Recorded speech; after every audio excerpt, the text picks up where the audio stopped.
Okay, good morning again. It's time for us to get some proceedings under the way, and you should all keep eating breakfast while we do. But it gives me pleasure to introduce Heidi Cooper. Heidi's a UQ alumnus with law degree and a master's, and at the beginning of last year became an adjunct professor in the UQ Energy Initiative.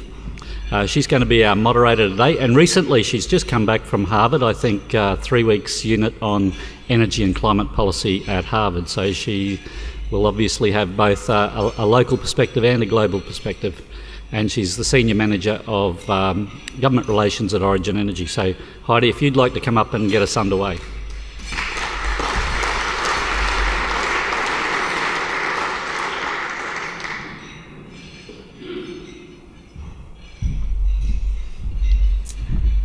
Good morning, everyone. Welcome and thank you for joining us at UQ's Energy Exchange Series. Firstly, I'd like to acknowledge the traditional owners of the land on which we're meeting today. I pay respects to their elders past and present, and any elders from other communities who might be here today. Thanks, Chris, for your opening comments and your introduction.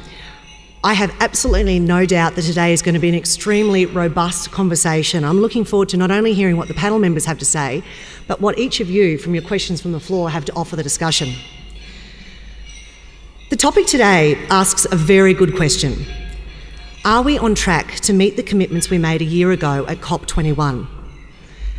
But there's actually a much deeper question that sits beneath that, and it's about asking how Australia will respond to our global commitments. And in particular, how can we radically transform our energy system in a way that balances the core elements of reliability, affordability, and sustainability? International commitments to climate change action were confirmed at COP21, and it signalled an enormous global momentum to decarbonise economies. However, achieving these targets does require significant transformation in the way that energy is produced and used, as well as stable and commercially viable policy setting. The great challenge that we have is how do we transition to a low or zero carbon economy whilst balancing the key factors of reliability, affordability and sustainability. Now, I'm very conscious that that's the third time I've used those three words already in the space of about a minute, and you are going to hear them a lot from me because they are so incredibly critical, and they're not just critical in the way that we form policy, but in the way that we frame our debate around climate and energy.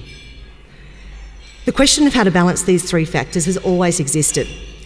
But in a country like Australia, where we have about 99.97% reliability in our system, we've been able to focus a large part of our discussion on sustainability.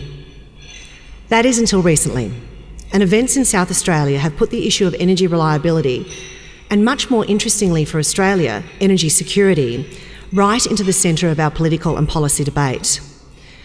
We're understanding much more that it's not as simple as saying we're going to set some targets, and to achieve these targets, we can just make them happen to transition into a low carbon economy. We're now understanding more that we need to ensure that this happens in a way that doesn't significantly disrupt our systems and cause extreme cost.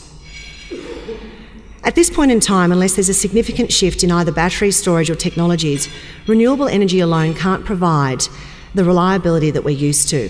And it is a really high reliability. It's something that we do need to think about. Think about it as individuals, but also as businesses and the community in which we operate.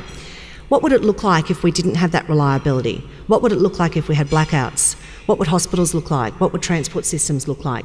It's a really important question for us as Australians to ask because we generally don't experience it. Therefore, in the energy sector, a balanced and national approach to policy setting is critical to maintaining a reliable and affordable energy system as we transition into a low or zero carbon economy. And after the recent events, the federal government has recognised this and the importance of it, and they've established the Finkel Review to consider these really important issues. It's fair to say that achieving the right policy mix has not been easy, and that's not just an Australian issue. It's an issue that's been experienced across the world. All countries have had difficulty in establishing the right regulatory framework to support a transition. Identifying the right policies, and quite frankly, more importantly, having the long-term and bipartisan commitment to implement those policies has been challenging across the entire world. We've seen in recent times that short political cycles and increased social and political activism are having a significant impact on policy setting and politicians' willingness to implement different policies. It's caused many to ask whether on an international level we're simply playing politics with the climate. And with events like we saw overnight in American politics and the recent shock Brexit, it's causing more to ask a lot of questions about the new drivers of our global political population. What we're seeing is a trend towards people who are saying, I don't like the situation that I'm in. I don't see value in global approaches to market or social issues, and therefore I'm going to vote for my own self-interest. So then the big question that we all need to ask is, what does that actually mean for global climate policy, and what does it mean for Australia? We know that climate policy is really hard. It's very complex. There are many factors, and it's really hard to get them to all to connect. But it's also really hard because what we're actually saying is we're asking the current generation to pay for the behaviour of past generations to save future generations. When we look at the voting trends in America and the UK recently, it's quite hard to imagine that those who voted for the recent outcomes would also be likely to vote in favour of significant global climate reforms. They may do it, but we don't know. It also raises questions about how global populations will handle policies which support equitable distribution of energy, in particular the carbon budget, and what we see is that remaining amount of carbon that can be used between developed and developing countries. And this is really challenging for politicians, especially when even the pollsters and the bookies can't get it right. And we saw that yesterday when Donald Trump was sitting at $12 at lunchtime and $1.60 by 2 p.m. They got it completely wrong. So what do the politicians do? We tend to see, not just in Australia but globally, unfortunately an inconsistent and constantly changing regulatory framework. And what this says to investors is quite simply, don't invest. Which in turn means that each and every time that happens, the regulation changes and investors are not confident in making those decisions, we're one step further away from what we actually want to achieve, which is a transition. We've also seen a very challenging public debate emerge on an international level. Climate debate has become about renewables versus fossil fuels. There's a real question about whether this is helpful, about whether this is the question we should be asking. Really, the question we should be asking is, how do we actually lower our emissions? If we ask the right question, we're much more likely to actually get the right answer. And in the middle of all of this, we have the consumer. A consumer who does not want to pay excessive prices for energy. They definitely don't want blackouts, but they're concerned. They're concerned about the sustainable development and delivery and consumption of energy. They're concerned about the future. They're concerned about climate change and what it means for future generations. These are highly complex and interrelated issues that exist on a local, state, national and international level. It's easy to become overwhelmed by just how complex these issues are. But fortunately for us today, we have our own expert panel here with us today. Each of the members who are joining us bring a very different perspective, and collectively they show the breadth of the Australian energy system at both a state and a federal level. Shortly I'll invite the panel onto the stage, and each of them will provide a presentation on key issues that they see emerging in the Australian market. After that, I'm going to open questions to the floor. The reason why I'm letting you know this now is because I'd really like you to think about questions that you could be asking. There are so many questions, and what we've seen in recent months, particularly since the South Australian incident, is there are so many parts of the Australian population and economy that want to participate in this debate. It's a great thing. We need more people involved in the debate. But what's really important is that we inform ourselves, and with these wonderful experts that we have, please ask their opinion, ask the questions you have. So let me introduce our panel members. First, we have Phil Richardson. Phil is the General Manager of Consumer and Pricing at the Department of Energy and Water Supply in Queensland. In this role, Phil leads a group which is responsible for energy pricing and consumer policy. With a background in economics and public policy, Phil has also held senior roles in the Department of Premier and Cabinet and Treasury and Trade. Please come up, Phil.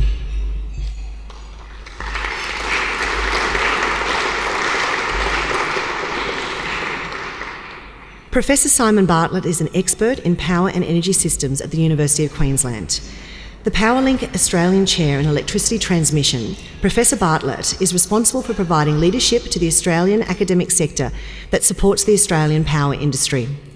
With a background in engineering, Simon has 40 years' experience in the power industry in electricity transmission and power generation in Australia, Europe and Canada. Please welcome Simon.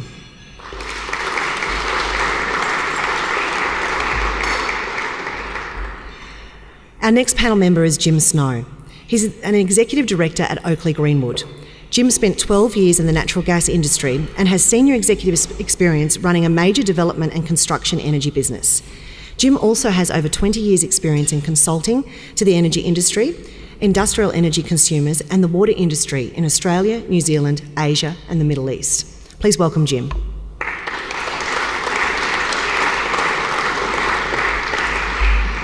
And last but definitely not least, we're very fortunate today to have Robert Pritchard joining the panel.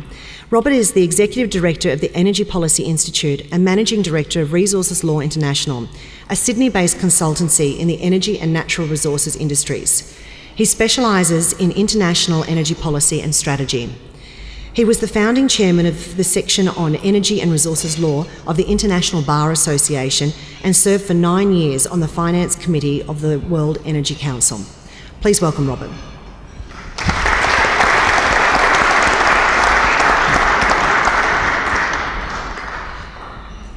So to get our discussion started, I'm going to ask each of the panel members just to provide a short presentation on their perspective of the topic for today. It's a long topic and it was a thought-provoking topic, and I know that all of them have got a lot to say about this. So I might start with Phil. Would you like to start with giving us your perspective on the topic, in particular how it is that we balance this challenging question around the climate and energy nexus? Okay, thanks Heidi. I might spend this time outlining some of the Queensland Government's policies on climate change and renewable energy and talk about how the government sees this issue in terms of integrating a national approach. So people are probably aware that the Queensland Government has an election commitment to a 50% renewable energy target. That commitment was to investigate the target by 2030. There's really two key drivers of that. One is climate change, as Heidi was saying, and the fact that government recognises that the electricity sector needs to contribute towards decarbonisation.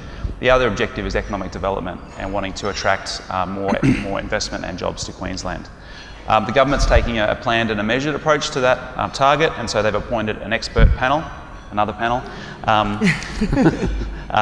They appointed that panel in January of this year, and the draft report of that panel was handed down in October. Many of you would be aware of that report. And the final report is due by the end of the year, and I expect the government will make a response early next year. But for those of you who've seen that report, you'll note that the panel was asked to look at credible pathways towards a 50% target. They've included 3 pathways in the draft report, and they include varying levels of national and state action on climate change. So key principles that the panel looked at were the principles of complementarity and adaptability, so that any policy that the Queensland Government enters into needs to be flexible to be able to accommodate future changes in Australian national policy. So people, if you've seen that report, it's quite an interesting report. I was lucky enough to be involved in developing it.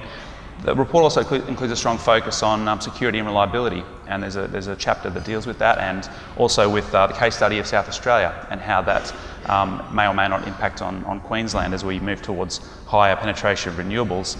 That chapter was finalised, and the report was finalised just before the System Black event in South Australia, so that was an interesting time releasing that report in that context, but I guess the final report will give an opportunity to update that in the context of the events in South Australia.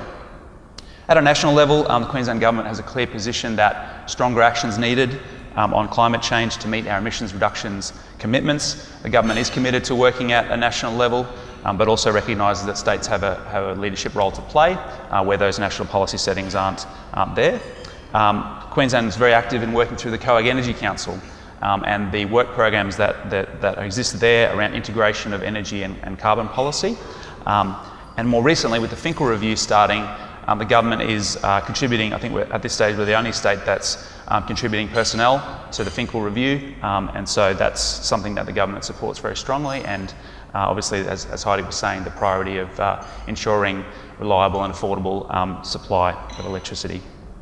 So in summary, government's committed to a 50% target for Queensland, but at this point is open to how that's achieved, the mix of state and national policies that are adopted, and is committed to working at a national level to achieve integrated energy and climate policies.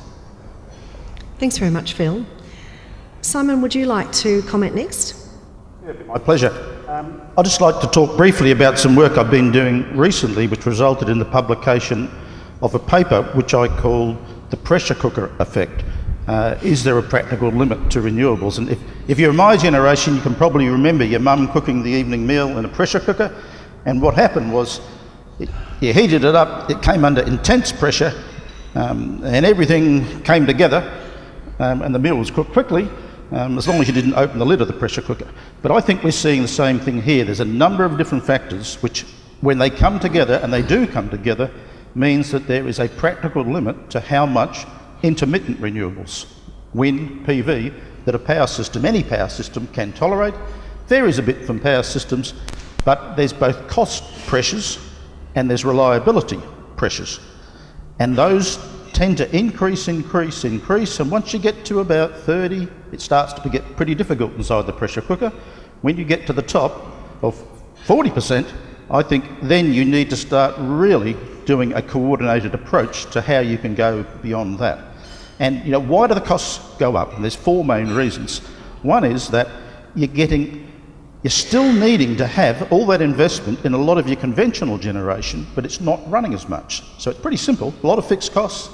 Cost per unit of energy goes up and up and up, and that's a parabolic sort of curve. So you get to 40%, your costs of getting energy from your existing infrastructure, and you still need the existing infrastructure, a lot of it, gets a lot more expensive.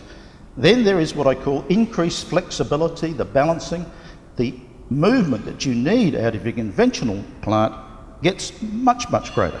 You can have one moment, it's all coming from wind, the loads are low, so your existing plant, you're trying to push it offline, you're closing it down.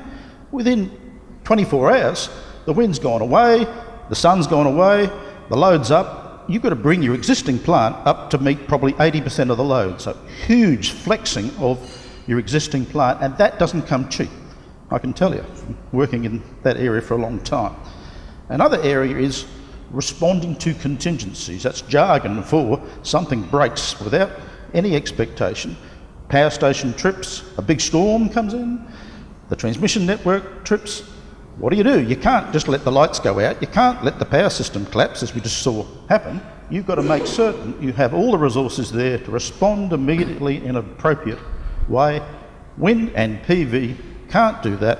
You've got to provide for the solution, whether it's keeping existing technologies, new technologies, we talk about battery storages, etc. It all costs money. The last thing is that you start pushing your renewables up to that over 25, 30%, there's a huge need for energy storage. And I'm not just talking about the little battery sitting in someone's house. I'm talking about, we could have a cyclone come over southern Queensland, 3 or 4 days, no sun, totally blocked out. We could have a high pressures thing over the whole of Australia, no wind. We need to be able to provide the electricity, probably for up to 3 days, something like that, from an alternative source to meet that. Another need for storage is once you push above about 30% solar or PV, 30%, and I mean of all of your energy needs, it means you've got to install more PV and wind than your peak demand for power. So you rapidly get to the stage, huge amounts of excess. If it's good sun, good wind, huge amount of excess renewables, what do? Spill it? Waste it? That seems a waste of money. You've got to store it. And you need large amounts of storage. And you can see the world's leaders, Germany, China, they are going in big time for large-scale hydro pump storage right now to solve those sorts of issues. Adds to the cost. The other thing is, all this extra storage, stronger interconnections, it all adds to the bill. And there's only one person who's going to pay. That's the customer, the taxpayer. In Australia, they've already had the jack of paying. If we start to want them to also invest in all of these extra costs, you reach what I think is a practical limit from a social, political point of view just on cost.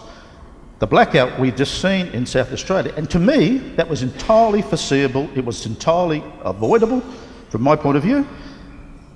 That is totally unacceptable. I was in China last week and they were aghast. They said, that is not allowed in this country.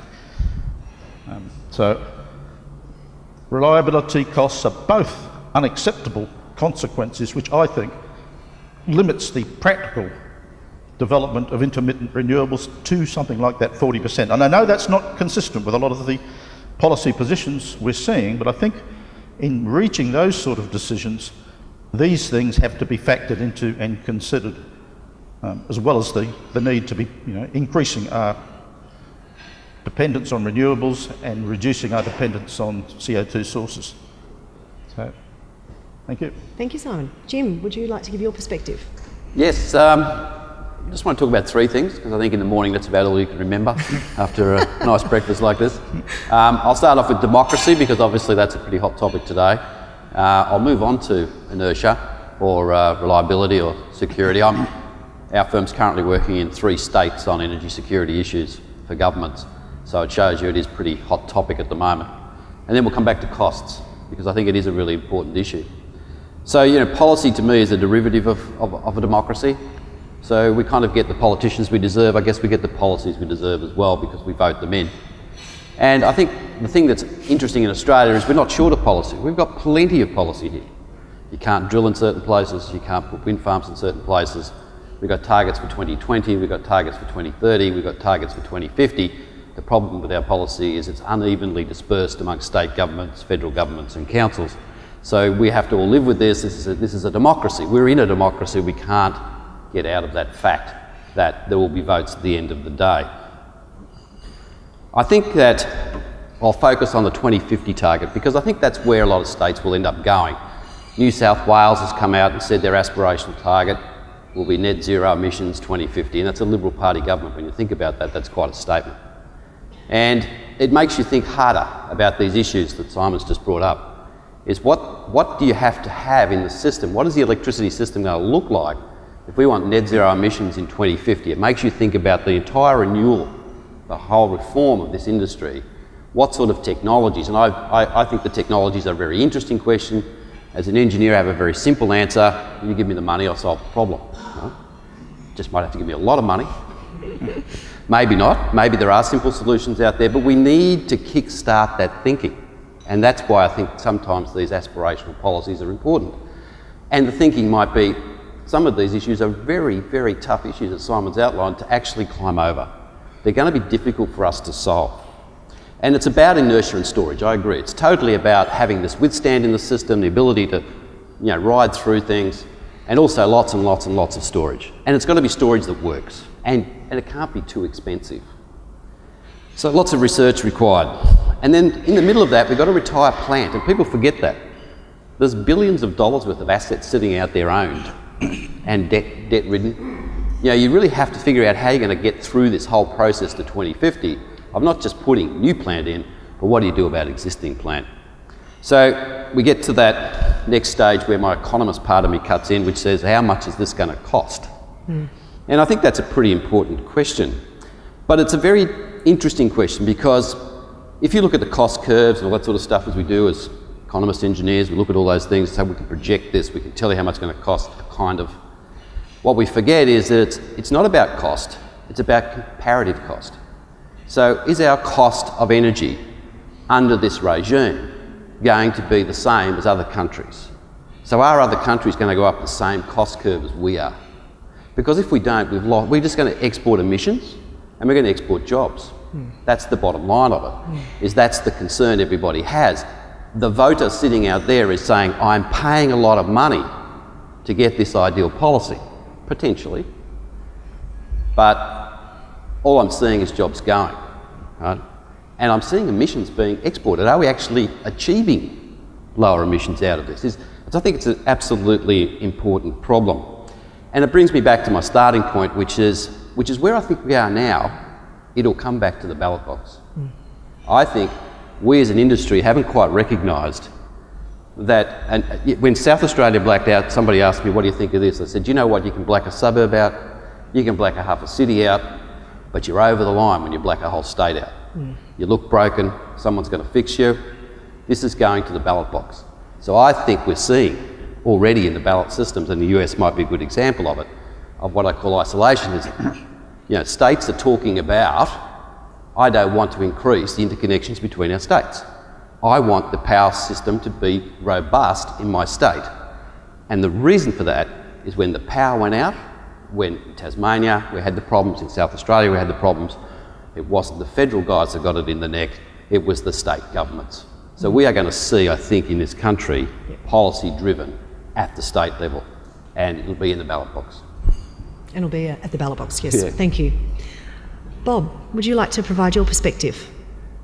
Thank you, Heidi, and ladies and gentlemen. I'm not going to try and address these technical and other issues that the other three speakers have talked about. I'd just like to explain why it is that I'm actually sitting in this seat this morning, and then give you a little bit of history so as to enable us to look at this thing in I think, a more balanced perspective. The reason why I'm here is that normally I confine myself to organising other people to talk, so I'm a little bit of an orchestra conductor in that respect.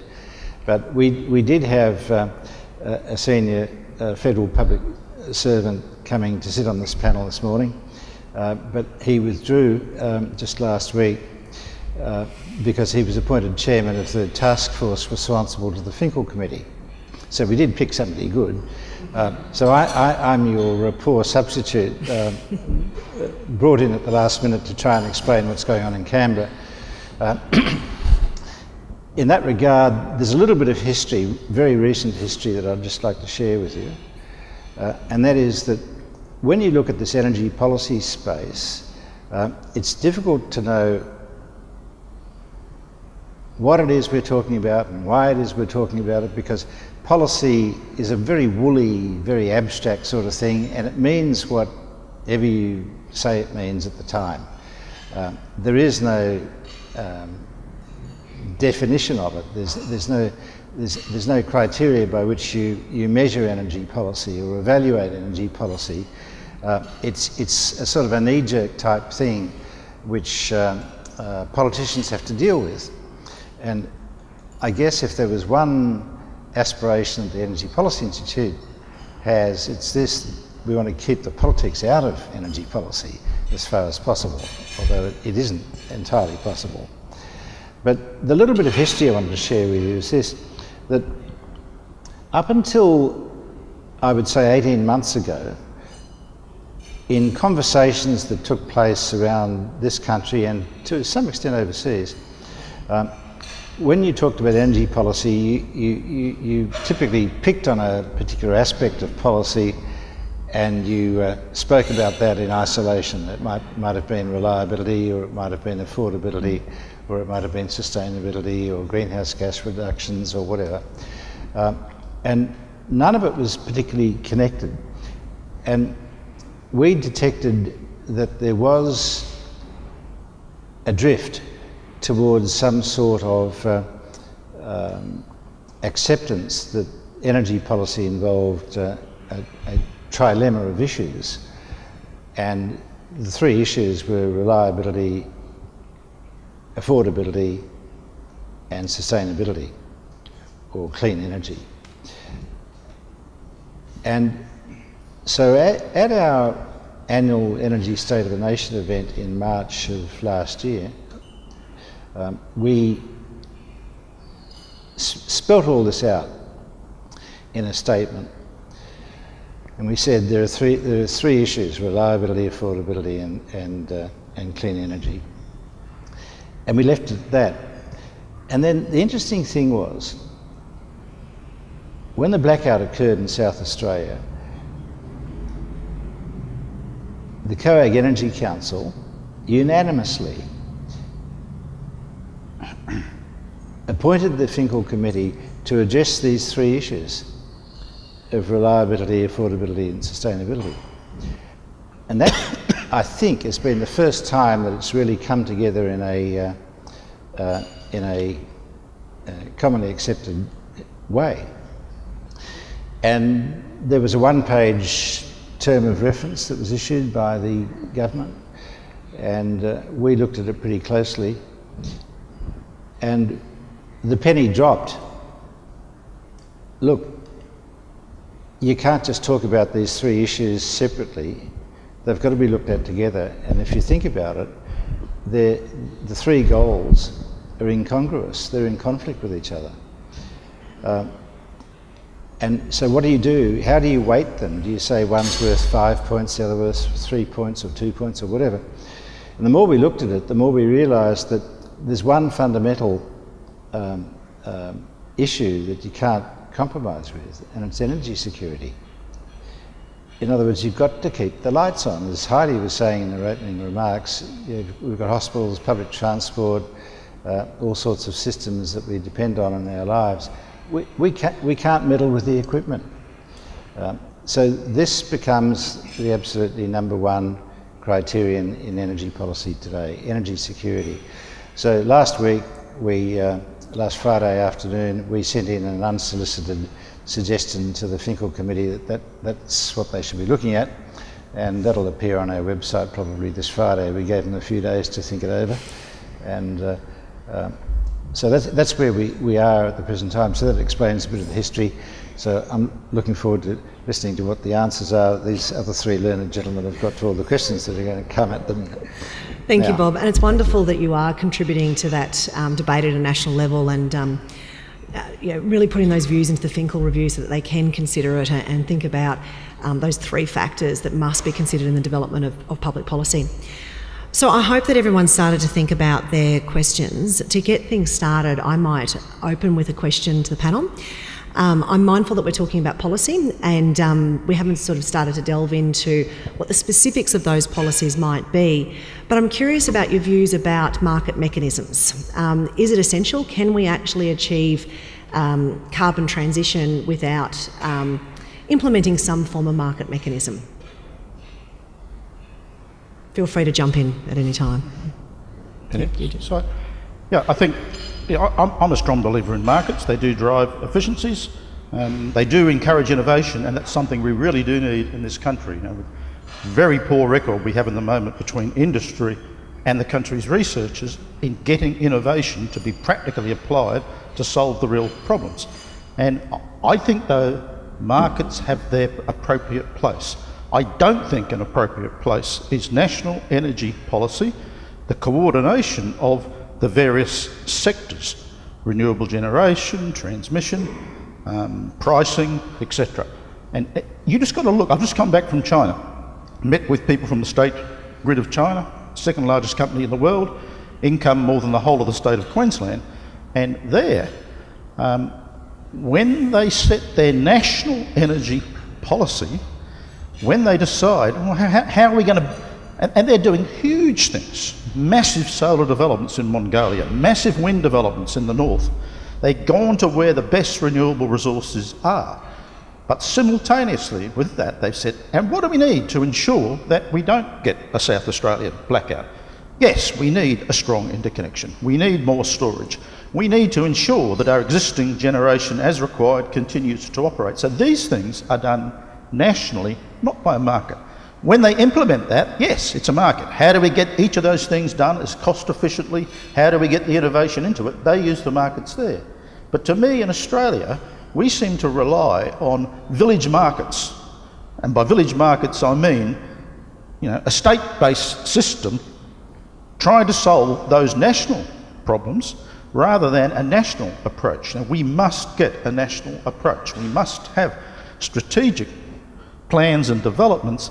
And yes, then let's move to each of the players sourcing that as best as they can, and that's where you move to competitive markets. We need innovation, we need competition, that's obvious. So I think it's horses for courses, but what we're lacking is at the national level. So I thought that might. Jim, you wanted to jump in? A bit quiet because we're currently designing the Northern Territory market. So. But look, I think you either believe in markets or you don't, and we do. I think Australia does, and it's tried hard to get there. And my determination policy is an intervention in any market anyway. We don't have free and open markets really. They are constrained by rules and regulations. Anybody that deals with an M has read the 1,000 pages and understands what that means. So I think that you can put market mechanisms in place to solve some of these problems, but it's going to take pretty intelligent policy to make sure that the boundaries around those markets are set. I used an example recently. We're involved in a couple of microgrids, which I see as very small bounded markets. and you really rapidly run into problems with equity and consumer protection and reliability. So I think that, yes, you should use markets, you should try and figure out the best way to do that, but the policy always should be seen as an intervention. It sets the guideline. If the policy is we're going to be net zero by 2050, if that is the policy and that's going to be enforced, that sets a whole different pathway for market thinking than are we just going to slowly, let renewables come into the market and free ride on the market. I think we do need to have that discussion. What policies do we want to allow the market to operate? And let's get that on the table. Let's have a longer term vision of that so that investors have got a better idea of where they're going. But as Keith reminds me, we have an election every 3 or 4 years somewhere, probably every year somewhere. We've got to stop that hiccuping in policy. And so I think COAG is the place to do that. Yeah, thanks, Jim. And you've raised a really interesting point between that intersection between market and public policy. When I was in Harvard last month, the Harvard Business School lecturer referred to the Harvard Kennedy School, which is where the course was. He said it should have been called the School of Market Failures. So it is an interesting intersection, but there's a role for both. I'm going to ask one more question, and then actually we've already got one already over on table 12. Yeah, thank you, Heidi, and thank you, panel, for the comments. Stephen Wilson from Cape Otway Associates. I want to just sort of pick up on your question about markets, Heidi, because that was sort of jumping to my mind when the panel was talking. Simon, you've given a good overview of the really challenging physical aspects of a real physical power system and what it takes to run it. And Bob, you've talked about how policy is sometimes floating up there and it's a little bit woolly. But the thing that really connects those two things actually is the market. And we've actually got, in this country, we've had since 1998 a national electricity market, which is very simple, elegant, gross pool system. And we've also got a market for renewable energy in the form of the large generation certificates, which is trading at like $80-something, I think. So it's more than the megawatt hour average in the national market. And the question is, does the panel think that the national electricity market, as it's currently designed, is compatible with very large shares of intermittent renewable energy? Good question. Did you? No. I think there's an ability to change it to be compatible. I think that's where we're going. I think that's the journey. I think that's what we're going to be doing over the next few years, is figuring out what do we do to make that happen. And I think what's happening is we're realising there are services provided by large-scale spinning reserves or spinning plant that are not costed into the market properly. And we call it inertia in a box. So if I turn up with inertia in a box, what are you going to pay me for it? And how's the market going to reward me for that? And how are you going to define that? And I think, so I'm well down that track in terms of trying to make that definition. So I think the market can do it. Although people always tap you on the shoulder and says, now we've got a market with like 5 sort of, standby this and, reliability that. Fine, markets are complicated. Any other thoughts here? It's clear we need to have market change. We designed our market for a different situation, and it's clear now with the volatility of prices, the very high prices at the extremes of the market, South Australia and Queensland, the problems we're having with maintaining a reliable power supply because of intermittency, and it's going to get a lot worse. That we must also change a market so that it is compatible with where we are heading. And I've recently spent time in North America, went to PJM as an example, spoke to them about their market. They've already got market arrangements, which if we had had those in place, we wouldn't have had that situation in South Australia that we had. So it's clear that we need market change. The other thing I just want to caution is a lot of people think that the whole issue is around synchronous inertia. That's important. It's a hangover from Stephenson's invention from 200 years ago, and I think we're going to move away from that with the technology over time. But there's also other issues. At the moment, if the frequency does drop, if there's a contingency, what happens is generators open a steam valve, they drag a lot of steam into the turbine, produce more power, and it drags us out of the whole system collapsing. That's not synchronous inertia. Wind and PV cannot do that. They don't have a stored reservoir of that. We need to maintain that. We need to find another way of doing that, quite apart from system inertia. We've got to clear faults and protect the system. That's another thing. There's electromagnetic energy which comes out very, very quickly. That's not system inertia, but it's absolutely critical. We need to be able to follow the demand over time. You can't do that with wind and PV. That means having a great pile of energy somewhere. Might be coal at the back of the power station, might be gas, might be water in a reservoir. We need that. And it's going to become, I think that might become the limiting factor as we start pushing into more renewables. So that all of those things need to be managed. Let's not just focus on system inertia, or we'll do a suboptimum solution again. I think the other gentlemen have covered off sort of the NEM design aspect of the issue. Just going back to the issue of market mechanisms in terms of broader economic policy, I think my own personal view is it's inevitable we'll have some form of carbon constraint in the period by 2020 or after 2020.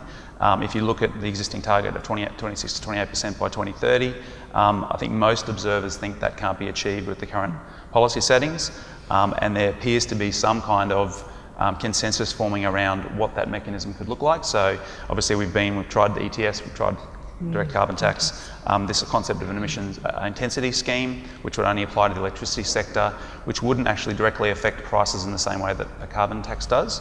I think that's quite a strong potential. And the advantage of that is obviously it's something that you could increase over time. It's something that would actually incentivise both emissions reduction directly, but also a lot of the issues that the other gentleman were talking about around new technologies as well. So that's a market signal. I think that's the panel in its work actually assumed that there was an emissions intensity scheme in the base case from 2020 onwards. I'm talking about the Queensland Government expert panel. But interestingly, if you look at where we need to be according to the Climate Change Authority, it would be a very strong emissions intensity scheme, probably looking at $50 to $80 effectively over the 20s. So it's interesting when you think about what needs to happen, it's actually quite a strong form of carbon constraint in the system. Yeah. Thanks, Phil. Bob, have you got any comments on that question? Only to say that the result of all this is that there is going to be some pricing mechanism, some market mechanism introduced. It's got to happen. You can't just leave the rules in place as they are now. So something is definitely going to happen. The only other thing I'd like to add, just to complete the picture, is that Australia, like other countries, is fully committed to decarbonisation now. This is sort of universally accepted since Paris, and that just adds to the urgency of all this. And of course, next year, Australia's already promised that 2017 will be the year of reviewing climate policy. So we're heading into a period of 12 very, very scary months. Yeah, thank you. Phil. Jonathan Fulcher, I'm the Director of the International Minerals and Energy Law Program at UQ, TC Burns School of Law. I'm also a partner at Hopgood Gannon in Brisbane. Is 2050 too late? Good question. Who would like to take that one? Is 2050 too late? I'm not sure I'll see it, but it's too late for me probably. But I think that the reality is that you have to set a time and a target. You can't get the thinking started unless you get to that point. And I think that was the aspirational part of the New South Wales policy. It certainly kick-started us to think about it. We'd been thinking about short-term targets, we've been thinking about what was in front of us in the next 20, 30 years, but now you've got to get out to that sort of 2050, 2060, whatever the date is. Unless you get that set, unless somebody puts it on the table and says, this is the policy, you won't think about all of the things that Simon's been talking about, all the things we've been talking about. How are you going to get there? What's the technology going to look like? Should you have market mechanisms for it? I think this is where we're going to be in the next 5 to 10 years, is churning through this stuff, thinking about, look, we can't afford to have a loss of faith in the community, in the industry. We can't. And it's getting close to it. And I think that's don't waste a good crisis. Let's solve this now. Let's really get in and think about 2050, not 2020, not 2030, 2050, 2060, whatever the date is. It's more about having the net zeros, because the net zeros also bring in the transport sector. I mean, when you look at it, it's quite I've got to say it's reinvigorated me to think about this, because I think, wow, yeah, this is really a big target. And I think it's that classic example, if you set a measure for something, you're more likely to meet it. And I think there is a lot of frustration that's sitting in the public policy environment where for 10 or 15 years there have been very strong academic views about simple things that we could do in the full energy system, and we haven't done them because we've danced around a lot of these issues. We've had policies, they've been implemented, they've been taken away, and because that keeps happening, things that could have been done 15 years ago that would have significantly changed our emissions now, simple things, haven't happened. And I think we have to have the democracy to support it. I mean, we're rapidly going backwards in the democracy set to say we don't want it. We have people standing up in Parliament saying there's no greenhouse issue. You've really got to think about what's going on at the democratic level, because that's what gives us the prompts to do what we've got to do. In terms of 2050, I'd like a bit of clarity on 2030 for the stationary energy sector. Like the Paris Accord, which we're now a signatory to, requires 26 to 28% reduction in our 2005 total CO2 emission. Now, I don't think the agricultural industry and the transportation industry, which are going to have to contribute eventually, are going to be there making a big contribution by 2030. It'd be nice to think they were. So I think stationary energy power is going to have to pull more than its share, and we need some clarity. What does it mean? Is it 50%? I think it's at least 50%, and that is a huge challenge by 2030. Even in Queensland, people think Queensland's running safe. They think the problem's South Australia, Tasmania, Victoria. You think about Queensland. We've seen in the last 4 to 5 months something like 8 new renewable power stations committed for this state, big ones. Where are they located? Invariably North Queensland. Oh, it's one state, that's fine. Southern Queensland has nearly all the people, 60% of the demand, double the demand of South Australia, almost no interconnection of any capacity left coming up from the southern states. The link from the north is pretty weak, never been tested in that direction. And who's going to be most at risk in terms of existing generation? Like there's some pretty old, high fuel cost thermal stations here in southern Queensland, won't mention names. There's also open cycle gas turbines. The price of gas, if you haven't noticed, has gone up $7-8 a gigajoule. Why would they continue to keep that infrastructure here when they could pick it up and take it to South Australia or pick it up and take it to another country? And if only some of this happens, we're going to see southern Queensland, simple to show, into negative reserves not long after 2020. That's a lot worse than South Australia. So we will be in the same position, I think, and that's not far away given what has to be done. So we shouldn't be sitting on our hands thinking it's a southern state problem and that's their thing to deal with. We need some action here and some leadership. Phil, I'd be interested in your views on the question, and maybe also from a state perspective and that national versus subnational policy. Yep, so I guess on the first point about 2050, I think there's two sides to it. On the one hand, you don't want to kick the can down the road, which arguably is what's happened. On the flip side, you do want to, if you look at it rationally, there are certain benefits to phasing action in a way that takes advantage of what we think might happen in the future. So the first thing is you don't want to sort of foreclose options. The second thing is that when we know that technology costs will change over time, there could be some benefits in phasing the action. So if you look at again, I'll keep pointing back to the expert panel because it's useful. They had 2 different pathways to the 50% target that was state-based. One of them was a linear pathway, the other one was a ramp pathway. And if you look at the ramp pathway, which featured sort of a small amount of renewables built in the early 20s and then a ramp up in the late 20s, that cut the subsidy cost of the scheme by almost half. So that sort of gives you an idea of some of the benefits of phasing that action. But on the flip side, if you said we won't do anything until 2025, is that a realistic strategy? Is it realistic even from a industry point of view to say, well, if you want to sustain an industry, you can't just say we won't do anything until 2025 because you'll have to start it all over again at that point. So I think there's two sides to the coin, but there's certainly some benefits in phasing action in a way that takes advantage of changes in technology costs and changes that we don't know about yet. So we've got the known knowns, the unknown knowns, and hopefully things like storage will be a known unknown Channeling Rumsfeld there. Yeah. We'll just see if Bob's got any comments to make, and then we've got some more questions from the floor. Bob, have you got any comments? Or? No, nothing for No, me. okay. I'll wait. Would you like to ask a question? Thanks, Heidi. John Bell from the Queensland.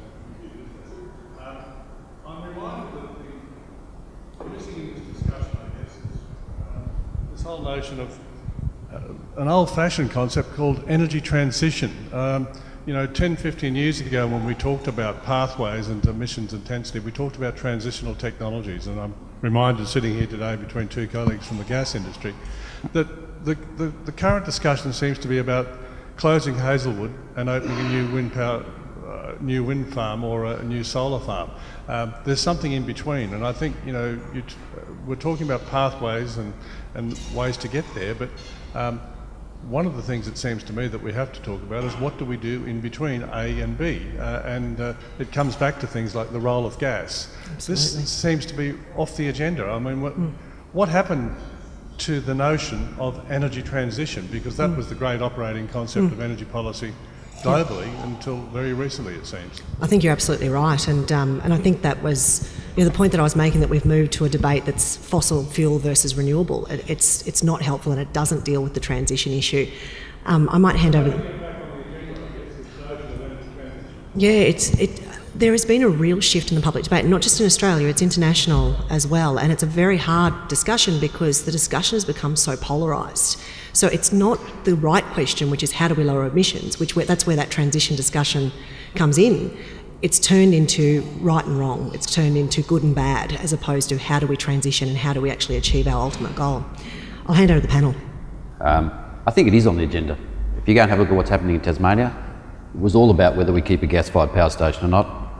And they went to have a look at that, have a study of it, and the minister stood up and said, we're going to keep it. State policy again overrode based on security of supply. So I think you will see that the role for gas-fired power station will inevitably be some form of transitional role, and it will be forced by energy security at state levels. But I don't think it will be recognised, as you would like it to see, as part of some formal transition. Because it's too touchy, it's still carbon-based fuels, but I think it will be sold as security or backup supply or security reliability, whatever you want to call it. And the test has already happened in Tasmania, and they immediately said, yes, we're going to keep it. Well, having the gas is a whole different issue. We had debating that one today. That's a whole different breakfast. I think the investment's already been made for a gas transition. Like there's been something like 2 to 3 billion invested in gas-fired power stations in Queensland, 2,000 to 3,000 megawatts. Some of it high efficient combined cycle, some of it low-cost peaking plant. So the investment's been made.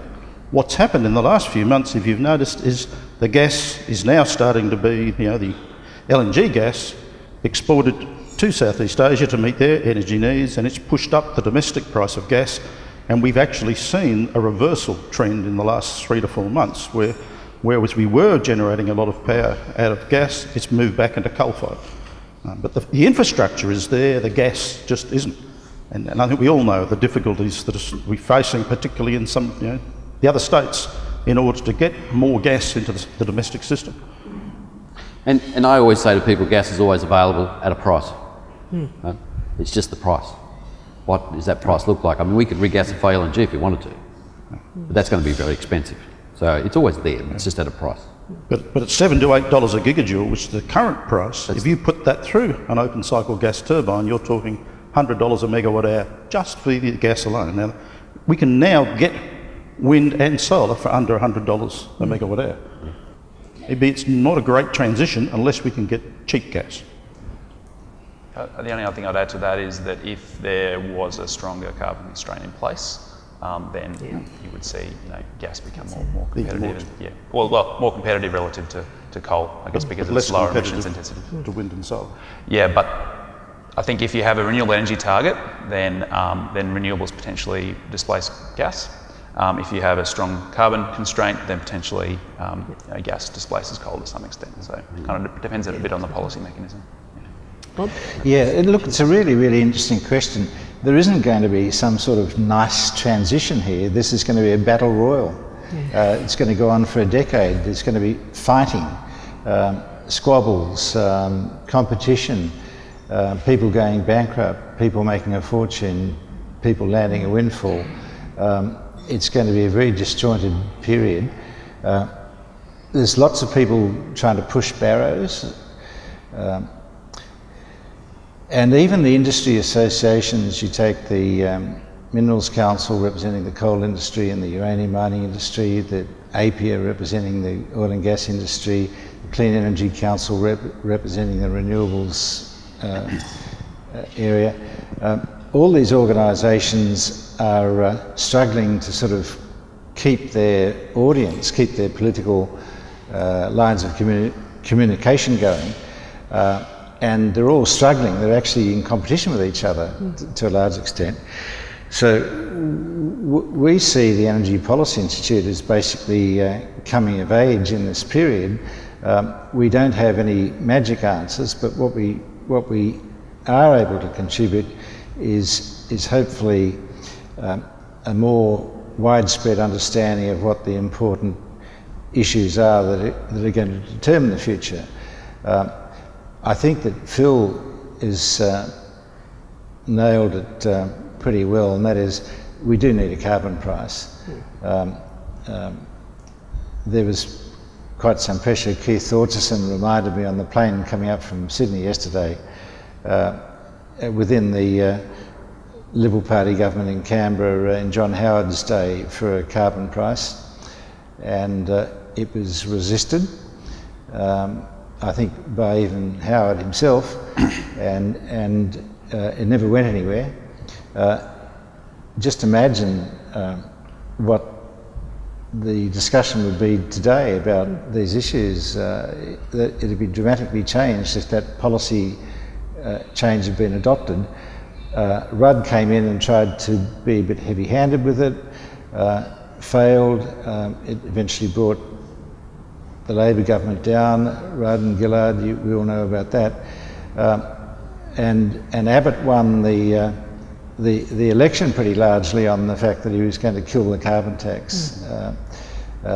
In fact, as we sit here today, we think about, well, why did we let the politics intrude into the discussion in such a decisive and unpredictable and sort of violent and unproductive and unconstructive way? So it does make you think. I would like to think that there is a turning point, possibly, with the Finkel Committee, because what you've had is you've had 9 energy ministers unanimously put their names to the text of a terms of reference for Finkel, and they've referred to all the issues. They've referred to energy security. They've referred to the importance of climate change and integrating energy and climate policy. And so, if you look carefully at those Finkel terms of reference, they're really wide. Whether or not the Finkel Committee chooses to interpret them widely or takes a more narrow view as some sort of simple response to the power failure in South Australia, I don't know, but I hope they don't take that narrow view. I think now is the time that we require some more settled and more collaborative approach, and I hope that the Finkel Committee is a turning point. We can help make it the turning point by putting in submissions to the Finkel Committee, carefully compiled, thoughtful submissions, because I think there's a better chance of getting the Finkel Committee to look at it than anything I've seen in the last 10 years. Thank you. It's a really good question that you ask, and I think something that I should add is that one of my observations was when I was in the States was just how much more positively natural gas is framed in the entire debate, and it is called natural gas. Now, there's a lot of reasons. There's some domestic economic drivers as to why that's the case. There's still some environmental issues, but gas is very much seen as a very positive part of the story of transition. Gentleman behind you had his hand up. Hi, Nikolai Kinaev, Strategic Energy Consulting. The question I've got, and I'm very glad with Phil's remarks on the last answer, is what actually policy we're looking at. Are we looking at a policy for renewable target? And if that's the case, then what sort of implication for the reduction, for the emission reductions there really is? Because you can't translate 50% renewable target as a 50% reduction of emissions. Or if we're looking at the emission reductions, then what the policy, should the policy include the low emissions base load technologies such as CCS and nuclear? And what type of actually, so that clarity on those things, in my view, are required. What are the panel's opinion on that, and what are the actions happening? We might start with Bob this time. Would you like to comment on that? Yeah, I think it's a good question. It underscores the complexity of all this, because all these issues are interrelated. When Bill Gates stood up in Paris alongside President Obama a bit over a year ago, and he pledged all this vast amount of money from all these wealthy philanthropists to go into energy innovation and clean energy research, he said he didn't know where the technologies were coming from. He just hoped that putting some more money behind R&D was going to bring success. He hinted that the only one he could think of at the time was actually nuclear power, expansion of nuclear power, because of its greenhouse gas mitigation effect. But we haven't heard any more from Mr. Gates since then. I guess, the only comment I'd make there is that obviously the state government at this point is pursuing a renewable energy target. And I think one of the points that the expert panel made in its report was that in terms of those broader economic measures like some sort of carbon price, it doesn't make sense to do those at a state level. And certainly the Queensland government's got a firm position of not pursuing that at a state level. It needs to be done at a national level. And that also goes to broader measures like emissions intensity targets, closure of coal-fired power stations. If you start doing those things at a state level, particularly in a context like Queensland, where we've got the youngest and most efficient coal fleet in the NEM, it doesn't make a lot of sense. So certainly, as you said, if you want to encourage a broader range of technologies, it needs to be a broader economic measure, but that probably makes more sense to do it at a national level. Simon, did you have some comments? I'll pass on that. Can I just add one quick thing? I didn't fully answer that last question, and I'm not too sure I can anyway, but just to say that there's no point people trying to pick winners, whether they're in favour of renewables or they're in favour of nuclear or in favour of carbon capture and storage with coal or gas or whatever. You've got to let the marketplace sort it out. The last thing we want to do is have politicians come in and bring in arbitrary rules and quotas and things which are only going to be changed politically if they don't work out. There is going to be a need for some mechanism to smooth out these adjustments.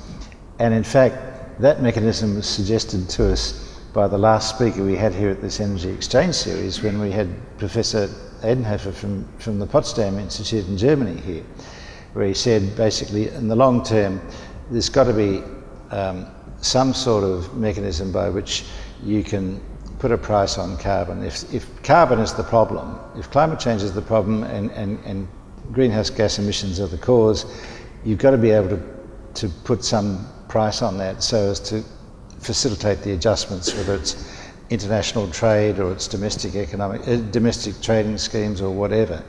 But fundamentally, he saw a price of carbon as being an inevitable, not so much an inevitable result, but a necessary measure by which we will sort of advance towards these various conclusions that we're going to advance towards, whatever they are. Jim, did you have any comments? Yeah, look, I'd just make one comment that was made to me by our guys that are trying to model the cost of not having inertia in the system. We can call it what we like, load following, whatever. Let me just use a generic term of inertia in a box. What's that really costing us? You know, if we, with and without, if we get a 2050 result with and without inertia, it's significant. Right? So it means that the technologies have to do what Simon's telling you about to maintain it, and there's different ways of doing that, and he's got some great ideas about control systems, all that sort of thing. But I think that's the difference, is that the technologies that we're going to be looking at have to maintain what we have now. It's not sufficient to just push energy into a market. We're going to have a system that's self-sustaining with low emissions. And I think that's a bigger challenge than most people have taken care of. It is a big challenge because suddenly people are going, well, that's terrific, but your lights are going to go out. You know? And you can't black a state out. It's over the line. And there's probably just one other thing to add to it, which is thinking about the developing world and what that means for them, because there's an extraordinarily large part of our population that need a really high energy load to fundamentally shift the way that they live. And whether that's India or China or Africa, and when you talk to the governments of Western Africa, they're very clear that low carbon emitting sources, so that's your gas and your supercritical coal, they're the options for them to get their economy moving and to pull their people out of poverty. We've got a gentleman here with a microphone. And look, that leads to my question actually, which was, it's easy if there's one sort of coal price around the globe, but what do we do? Like, what's your thoughts, particularly with Trump sort of coming into power, about tariffs and protectionism? Because not everyone will play by the rules. So even if we're trying to do the right thing, and it seems we've had this standoff of not doing anything because everyone won't do something. So how do you actually move forward knowing that not everyone will be on the same page? It's the problem with living in a democracy. It's terrible. People go and vote against you and change the rules, and we just need a good global dictator. That's why I keep coming back to that. It's all about democracy. It is all about democracy. We just got one. It's all about democracy, and we've got countries that aren't democratic and they're going to not play by the rules. You may end up with a net outcome that's zero. You just don't change the emissions at all. You're just transferring emissions to other countries. I mean, these are, I think, very important things to discuss. How do we want to play? And I think you end up with, Paris or whatever it's going to be. How are they going to manage that so that you don't end up just looking like really nice people with no jobs and new politicians? Any other comments from the panel on that? Simon? I'm raising new issues, but a few statements were made about transmission and interconnection. Generally a view we don't need more, and to me it is typical of an isolationist attitude that we're seeing. We're seeing the states wanting to retract into their own bailiwick, manage everything themselves. They're afraid of interconnection. Or there's people with vested interests who see interconnection as in competition to what their investment might be. And when you look at what's happening at the moment on interconnection, we've just had released the last couple of days the Electronet Transgrid report on that. But again, that looks a bit like it's vested interest in those companies in South Australia and New South Wales. What we're lacking is a truly national, long-term view of interconnection. And I think there's a great option that I've been working on a bit, where why can't we do something which would facilitate the development of Australia's huge renewable resources in Central Australia and the undeveloped gas? Like, there's a lot of really great solar energy there, probably 20% better resource than elsewhere in the country. There's a lot of potential geothermal energy, if we can find some way of cracking that nut. And there's a lot of undeveloped gas there. There's also wind in that area. So why not try to find a way to provide a means to facilitate the market development of that? It needs some infrastructure. The other same thing, why can't we have a closed interconnection network? This radial, spindly thing we have is very insecure. No one thinks about building a system that way. It just happened. If we could close the loop across that long 5,000 kilometre grid with something across the middle, not only do you provide the infrastructure which is nation building, but you provide a much more secure, so that if we get a repeat of a trip of one of those interconnections, we no longer have all the eggs in one basket. You get immediate backup. So that sort of thing isn't being looked at. There needs to be a framework that it does get looked at, and looked at fairly from Australia's viewpoint. So that's my view. So we've got to be really careful not to be isolationist in those responses, I think. I can see Rick Wilkinson is busting to ask a question, so please go ahead, Rick. Thank you, Heidi. I just wonder whether there's one group here that's been missing from the discussion, and that is the people, the businesses behind the meter. Consumer. The consumer or the business that's in there. Now, you mentioned they're looking for reliability, low cost, environmentally responsible. Now, as the technologies move forward, and we're talking 20 to 30 years out, the photovoltaics get cheaper, the little micro gas turbines are going to work better, the fuel cells are there. So we don't have an infinite playground here. If the reliability falls off, I'm going to go and invest a little micro gas turbine to keep my air conditioner running in peak period. If the cost of subsidising all my NEM payments in Queensland are paying for that improved transmission connection to South Australia, my costs are artificially high, I'll go off grid because it's going to be cheaper. Or thirdly, we fail to get my aspirations for environmental, of getting the greenhouse gas, I'll put photovoltaics on the roof because you can't solve it, and as a consumer, those technologies are going to. So the question to the panel is, have we properly thought about what's behind the meter? And secondly, do the technologies give them more power or market options than what we currently see? So fortunately, we've got the General Manager of Consumer and Pricing sitting on the panel. So I might ask Phil first on your opinion on how the consumer is in the middle of all of this. Yeah, and I think that's a really good point, and also highlights the fact that if you look at the projections, AEMO projections of the uptake of rooftop PV in Queensland, it's projecting that Queensland will go from about 1,600 megawatts now to 3,900 megawatts by 2030, and that's without any form of additional financial incentives. So if you think about what that actually means from a consumer perspective, from a distribution, transmission perspective, it's a huge transformation. So I think you're right that the consumer arrangements that are in place now are struggling to keep up with that new world that we're moving into. I think it's an area as well that perhaps doesn't get as much attention as some of these issues around carbon and energy policy, but COAG Energy Council has a key focus on actually reviewing the whole consumer protection framework around distributed energy, around battery storage as well, safety standards around battery storage. All of these things are, I guess, market developments that need to happen to actually enable the future to occur. So I think it is an area that maybe doesn't get as much attention, but it is, as our Director General says, trust the work program. You've got to put things in place because some of these things also won't emerge, like issues around batteries and the way that the safety standards around batteries. Before you know it, we might end up with 20% of people with batteries in their homes, and then the safety issues suddenly hit. So these are things that we've got to start planning for and working on now, so that in 5 years, when it's a big issue, those things have been addressed. So, yeah. I'd love to respond to that. Great question. It's an area that's been really troubling me, and I think we've got to go beyond what you're saying. I think we must empower and support end-use customers to invest in distributed technology, not just PV, but their own storage, their demand management. There's going to be electric vehicles on the horizon, and they are going to want to charge those at home. They don't want to go to a central station, so they need to be empowered. What we need to do is to get them not to be isolating themselves. We need to get them to provide the benefit of that and their investment to other Australians who can't invest. There's a lot of people living in apartments, there's a lot of single parent families, they haven't got the money to invest in that, but why should they miss out on that opportunity? Why shouldn't someone who can invest be able to export through the network and trade with someone at another household who needs that? Why can't we put in community storage to be more efficient in the way we do it?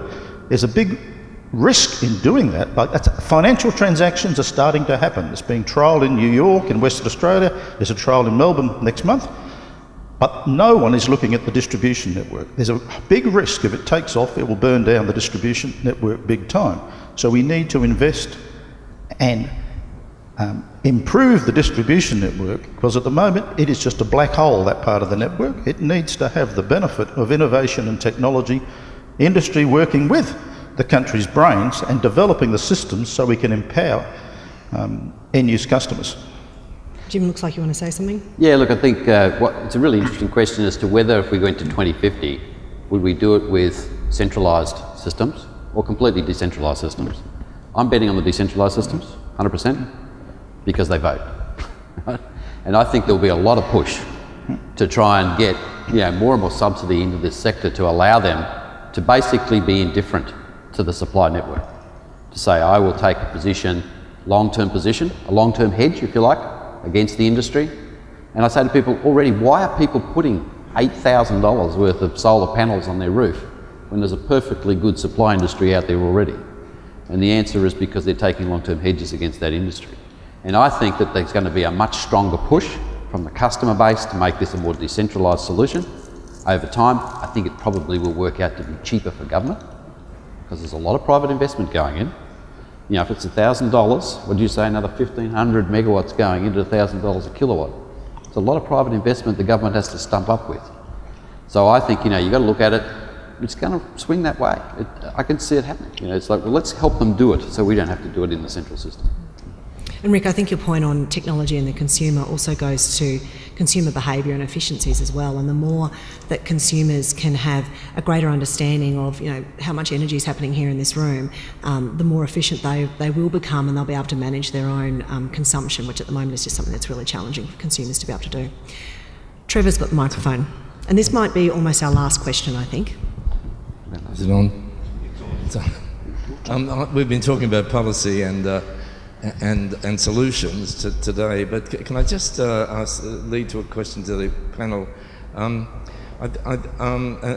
pick up on Simon's reference to policy in China, because policy seems to be setting a target.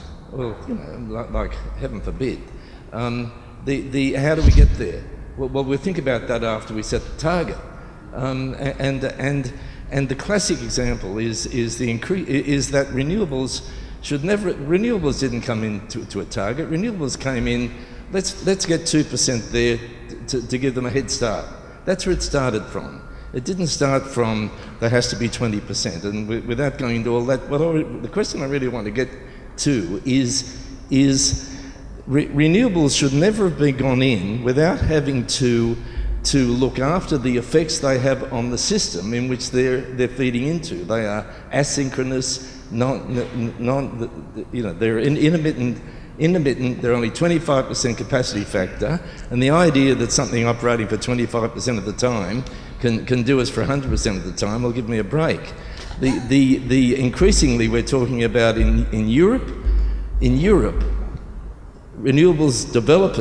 renewables developers having to bring with their development the balancing of what they're doing to the system.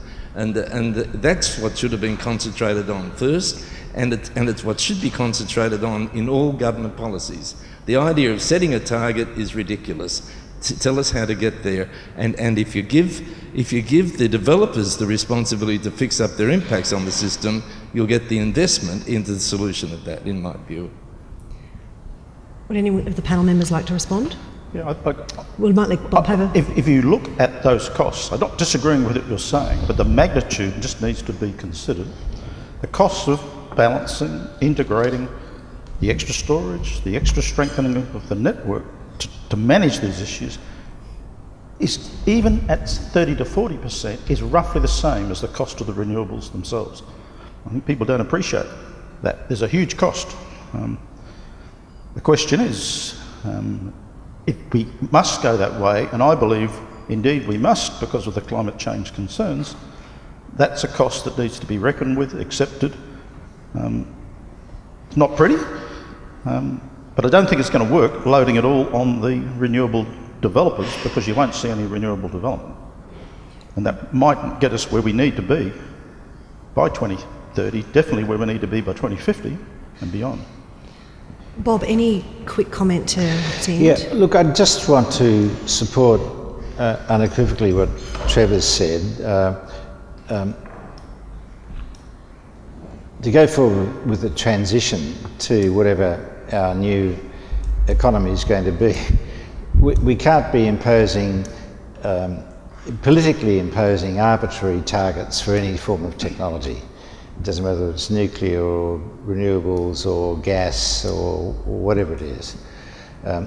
Politically imposed solutions are not the way to go. So we're great believers at the Institute on the subject of technology neutrality. I just wanted to finish off, if I could, Heidi, by saying how much the Energy Policy Institute appreciates the work that's being done at UQ. UQ has been our partner and sponsor in these energy exchange breakfasts here in Brisbane now for several years, with Rio Tinto previously. But the result of it's been that it's delivered for the Energy Policy Institute what we wanted. We wanted to have a bit more sort of intellectual firepower with what we were saying from a policy perspective, and we've got that through the expertise that's been available to us and made available to us very generously by UQ. So I wanted to place that on record to say how much we appreciate that and value it, and we want to see it continue, and we hope to be able to reciprocate in some way as time goes on as well. The only other thing I wanted to say was how much I've enjoyed this discussion this morning. I think it's brought nearly all the issues out that could have come out, and it's rare to come into a meeting in this country, and I go to a lot around the country, and have such a conscientious and fair-spirited conversation from the audience, so I've really appreciated it. Thank you, Bob. Now, we will conclude the event. We endeavour to finish on time so everyone can meet their commitments. But if you do have other questions, please see the panel afterwards. They're all extremely knowledgeable and very generous with their time. So thank you very much. I'll hand over to Professor Simon Briggs for a closing remark.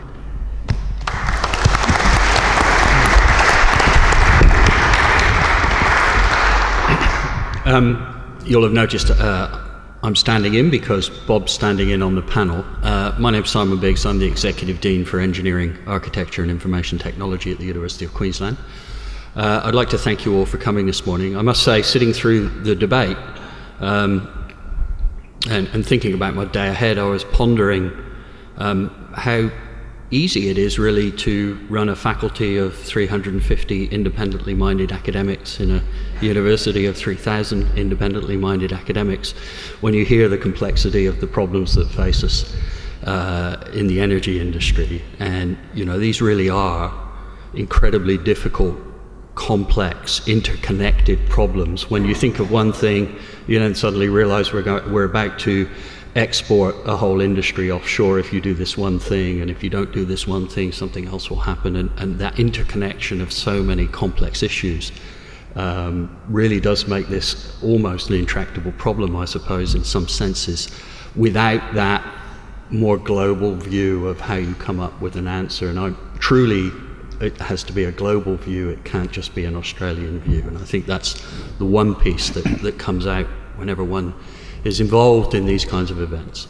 Anyway, without further ado, I'd like to first of all thank Heidi for standing up for over an hour, chairing the event. I think you did a fantastic job, and I'd like to thank all of our panel members once again for giving up your time this morning to help illuminate us as an audience a little bit more about this very challenging area. So thank you, everybody.